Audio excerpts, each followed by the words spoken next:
All right, this is a follow-up on the dip and grow video I did. So this is the tree that I pruned on December 28th.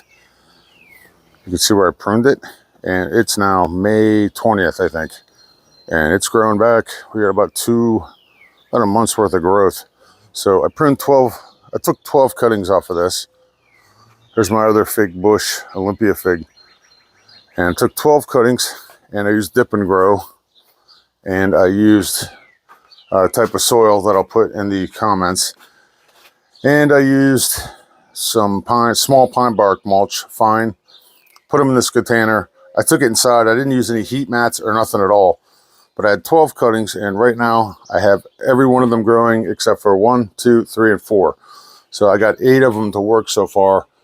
And I actually didn't think any of these were going to work, but they just started to grow. You can see bud there. That one's coming. There's one there. And there's one there. So there's 4, 5,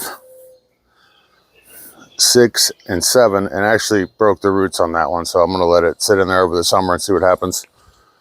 And number 8. And they all grew at different rates. This one grew really fast, so it got into a pot quicker than the others. And this one I just put into a big pot today. We'll see what happens. And yeah, pretty good. So I'm assuming I could have done this a different way, but I wanted to try the dip and grow and this way of doing it, and it worked out good.